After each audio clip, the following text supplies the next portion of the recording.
Alors nous avons à présent un petit moment de questions. Bonjour, Frédéric Parent, ingénieur de recherche à Mines Saint-Étienne.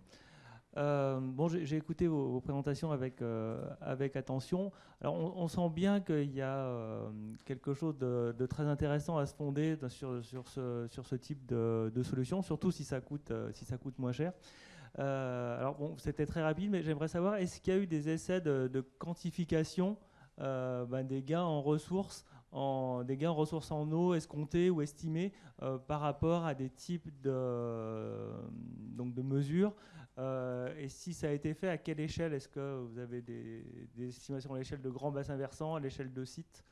Voilà, donc est-ce que vous avez une idée des quantités qu'on peut gagner avec ce type de mesures? Merci. Alors oui, c'est un des grands sujets, hein, c'est la principale question même sur les MNRE. Quel niveau d'efficacité est-ce qu'on peut, enfin voilà, à quel niveau on se situe?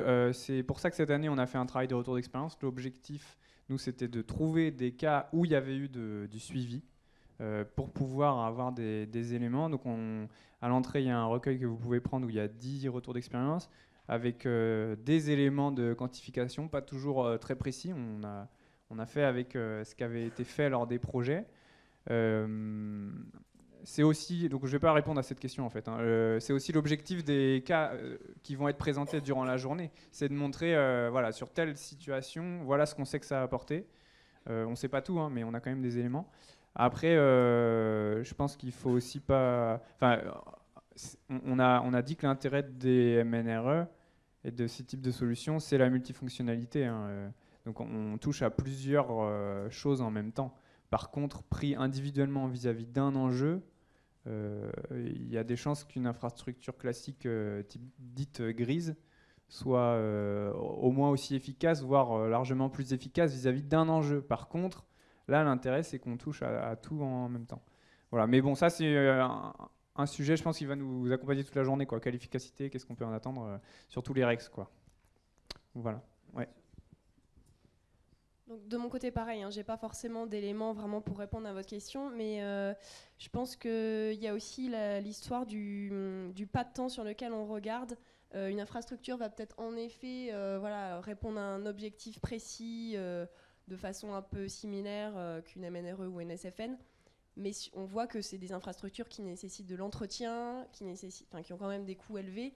Donc à mon avis, sur le temps long, on s'y retrouve quand même largement, même si on regarde un seul objectif dans les MNRE et les solutions fondées sur la nature.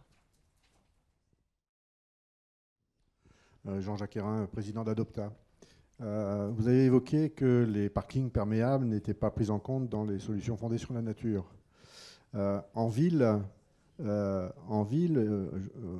des objectifs des solutions fondées sur la nature, c'est de rafraîchir la ville, hein, compte tenu des températures extrêmes qu'on nous annonce, des 50-55 degrés.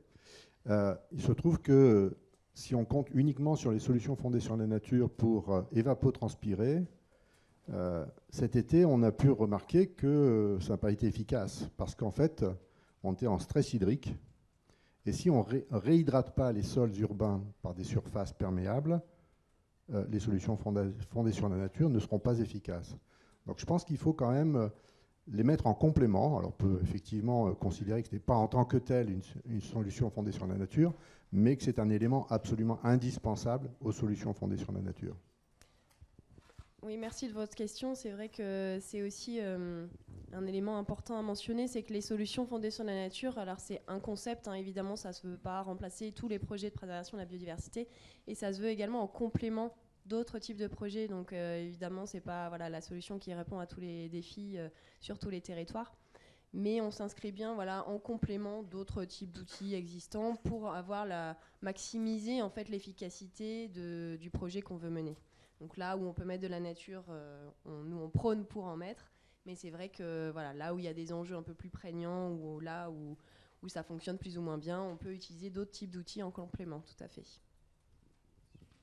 Si je peux compléter, du coup dans les MNRE, on a bien intégré toutes les mesures urbaines, surface perméable, toit vert, jardin de pluie, nous d'infiltration, etc. Moi, ma remarque c'était juste dans le sens que si on fait ça sur du milieu naturel, on n'est plus sur une MNRE. Bonjour, Thomas Pelt à l'agence de l'eau Rhône-Méditerranée-Corse. Alors je reviens sur cette notion d'efficacité qui, malgré tout, reste une question qui est essentielle parce que c'est moins une question, c'est plutôt une réflexion. Parce que là, on est face à deux concepts qui, en plus, se chevauchent plus que partiellement. Mais un concept tout seul, ça ne suffit pas à se déployer. Il faut y aller par rapport à un service. Même s'ils sont multiservices, la motivation à le faire, c'est lié au moins à un service qui fait qu'à un moment, on investit et on passe à l'action. Et donc, la notion d'efficacité, c'est toujours, enfin, généralement, c'est la question qui interroge. Soit c'est une évidence que c'est efficace, et auquel cas on y va parce que c'est pas trop cher au regard de l'aspect gris, enfin, les techniques grises. Soit c'est cher, et dans ce cas-là, on attend forcément que ce soit efficace. Et c'est vrai que sur la plupart de ces solutions-là qu'on a vues, on est tous convaincus que c'est très bien, parce qu'en plus on a des formations environnementalistes, etc. Mais pour le vendre, c'est loin d'être évident. Et la question de l'efficacité, c'est que ça devient crucial. Il y a un moment, il faut le quantifier d'une manière ou d'une autre. Et notamment, l'aspect, si on passe au-delà des SFN, mais parler des MNRE, l'aspect quantitatif. Oui, excusez-moi. Benoît Fribourg-Blanc, donc c'est moi de l'Office international de l'eau, c'est moi qui ai piloté le projet NWRM là, pour le compte de la Commission européenne. Cette problématique de quantification, elle est récurrente depuis très longtemps, parce que le projet NWRM, il a démarré en 2013. On est en 2020, on a toujours et encore ces questions-là. Dans le cadre du projet NWRM, une des questions qui s'est posée, c'est justement comment faire pour avoir cette quantification. Et on a développé du coup dans ce projet un certain nombre de matrices qui relient les différentes catégories de mesures aux impacts biophysiques, aux services écosystémiques et aux bénéfices pour les différentes politiques. C'était une première étape, mais on s'est très vite confronté, et le problème existe encore aujourd'hui, au fait que cette quantification, elle n'est pas... la plupart des porteurs de projets n'ont pas nécessairement ce besoin d'avoir une quantification très précise pour se lancer dans ces projets, ou seulement sur la fonctionnalité qu'ils recherchent.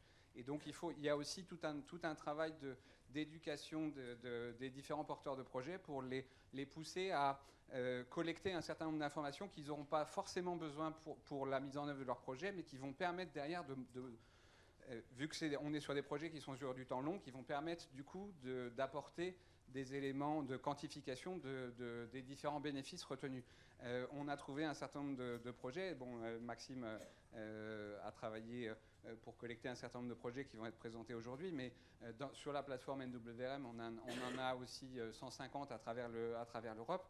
Et à chaque fois, le porteur de projet avait un objectif particulier, mais ce n'est pas forcément cet objectif-là qui a été rempli par le projet. On a trouvé des exemples de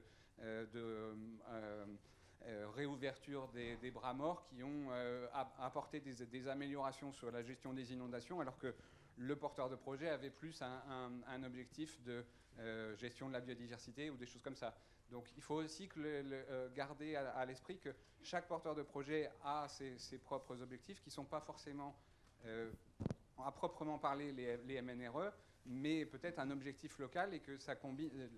Il faut garder cette idée de multifonctionnalité et pouvoir collecter des informations, mais les matrices apportent des éléments de structuration, mais encore aujourd'hui on a des difficultés à collecter ces données-là. Donc, bonjour, Marc Pichot, Parc naturel régional Périgord-Limousin. Dans les deux concepts qui ont été présentés, je pense que le mot-clé, c'est quand même la résilience et la résilience des écosystèmes, c'est-à-dire leur adaptation face à un changement brutal. Il ne faut pas oublier qu'une infrastructure grise, pour l'adapter, quand des débits de crues, des crues centennales, des crues changent de fréquence, on a du mal à l'adapter. On a derrière des dommages qui peuvent être très importants. De reconstituer aussi des mesures naturelles de rétention d'eau ou des solutions fondées sur la nature, ça permet aussi de favoriser cette résilience et cette adaptation aussi des écosystèmes, y compris de l'écosystème humain. Bonjour, Franco Schmitt, SDA. En fait, on baigne dans notre syndicat actuellement dans tous ces débats. Donc il ne faut pas comparer, je pense, efficacité en termes de réduction à la fois des pointes de crue, voire de volume de stockage, de comparer les bassins de rétention et des solutions fondées sur la nature ou des MNRE. Parce qu'on a fait les calculs, en coût global à 50 ans. De toute façon, le bassin de rétention sera toujours moins cher que toutes les mesures naturelles qu'on mettra en œuvre. Parce qu'il faut y inclure les frais d'entretien, voire même les frais d'indemnisation. Mon voisin Olivier Grappe, qui interviendra après, ne me dédiera pas. Il y a des frais aussi liés aux indemnisations qu'on va verser en termes de paiement de services environnementaux aux exploitants agricoles. Donc on a fait ces calculs. Sur 50 ans, c'est clair qu'un bassin de rétention coûtera toujours moins cher. Par contre, néanmoins, on continue à mettre en place des solutions fondées sur la nature et des MNRE, voire même on remplace des bassins de rétention par ces MNRE. On n'aura peut-être pas forcément la même efficacité en termes de protection et de niveau de protection des populations. Par contre, il y a une acceptabilité du risque résiduel par la population si on met en place des MNRE. Donc, parce qu'ils ont aussi un effet psychologique. C'est-à-dire qu'on a certaines communes où on a un changement de paysage qui s'opère maintenant par la mise en place de haies, de fascines et autres bandes enherbées. Et donc, il y a un effet psychologique aussi qui est important. Puisque les habitants, les riverains qui sont touchés par notamment des coulées d'eau boueuse, en voyant que le paysage change, qu'effectivement de la rugosité et que des haies se mettent dans le paysage, acceptent eux aussi finalement de ne plus être protégés pour un même niveau que pourrait leur octroyer un bassin de rétention bête et méchant dimensionné sur un orage centenal. Et donc là aussi, il y a des effets psychologiques qui sont importants. Donc comparer purement SFN et MNRE à de la solution grise, entre guillemets, c'est effectivement certainement une erreur, parce qu'on ne sera jamais aussi efficace. Et ça, à terme, ça coûtera toujours finalement moins cher. Par contre, ce qu'on a du mal à appréhender, c'est les services écosystémiques et combien rapporte le nid d'un bruyant jaune. Voilà, ça, on n'arrive pas à le chiffrer. Et c'est ce qu'il faudrait qu'on arrive à un moment donné à chiffrer. Quel est finalement effectivement le bénéfice écosystémique et comment on arrive à mettre en lien un éventuel coût de service écosystémique avec effectivement une solution béton, bête et méchante, quoi.